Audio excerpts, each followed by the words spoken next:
இப்பொழுது இந்த மக்களுக்கெல்லாம் மிகப்பெரிய, அதாவது தமிழ்நாட்டிற்கு மிகப்பெரிய ஒரு தீவிரவாதமாக, ஒரு தேச துரோகமாக இங்கே பேசப்பட்டுக் கொண்டிருப்பது மும்மொழி கொள்கை. இந்த மும்மொழி கொள்கையை இந்த திமுக அரசாங்கம் தவறாக சித்தரித்துக் கொண்டிருக்கிறது. என்ன தவறு? இந்த மும்மொழி கொள்கையிலே இங்கே என்ன தவறை கண்டுவிட்டார்கள்? நாங்க என்ன கேட்கிறோம்? திமுக ஸ்டாலினுடைய மகன் என்ன படிக்கிறாரு? அமைச்சர் பொய்யா பையன் எங்க படிக்கிறாரு? கம்பா ராமகிருஷ்ணன் எம்எல்ஏ பையன் எங்க படிச்சாரு? இதே போல உங்க அமைச்சர் பெருமக்கள் பிள்ளைங்க எங்க படிக்குது? உங்க சட்டமன்ற உறுப்பினர் பிள்ளை எங்க படிக்குது? உங்க நகரசபை பிள்ளை எங்க படிக்குது?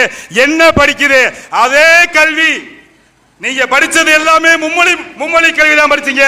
அதே கல்வியை எங்க அரசு பள்ளி மாணவருக்கோ ஏழை எளிய மாணவருக்கு கொடுங்கறத கேட்கிறோம். அதான முன்மொழி கொள்கை. நீங்க எல்லாருமே சிபிஎஸ்இ பள்ளி, ஐசிசி பள்ளியில படிக்கிறீங்க.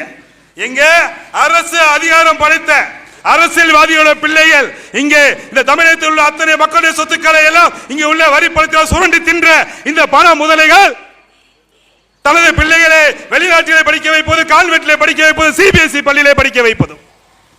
அந்த கல்வி சராசரி அரசு பள்ளி மாணவனுக்கு கிடைக்க கூடாதா? அது வேணும்னு சொல்லி மத்திய அரசு உத்தரவு போட்டா அதை தப்பா பிரச்சாரம் பண்ணுவியா?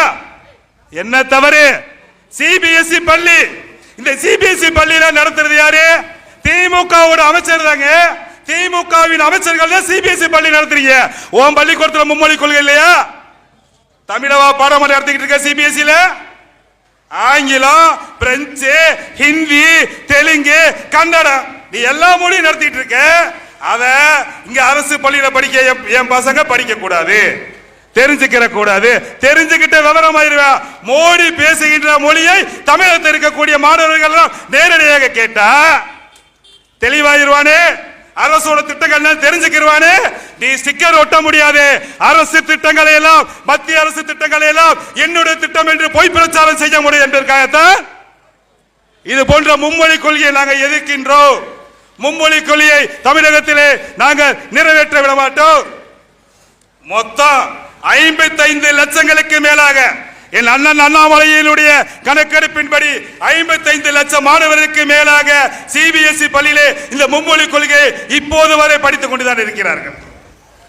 53 லட்சம் மாணவர்கள் தான் அரசு பள்ளியிலே படிக்கிறார்கள். அந்த மாணவர்கள் தான் இந்த மும்மொழி கொள்கை படிக்க விடாமல் இங்க இருக்கக்கூடிய இந்த திமுக ஸ்டாலின் அரசாங்கம் தடுக்கிறது. உங்க வீட்டில் யாருக்கு ஹிந்தி தெரியாதா? உங்க அமைச்சர் பெருமக்களுக்கு உங்க துரைமுருகன் சொன்னாரு. துரைமுருகன், நீ எம்பி ஆகணும், மத்திய அமைச்சர் ஆகணும், இங்கிலீஷ் தெரியணும், ஹிந்தி தெரியணும். அதெல்லாம் தெரிஞ்சா தானே படிக்க முடியும்.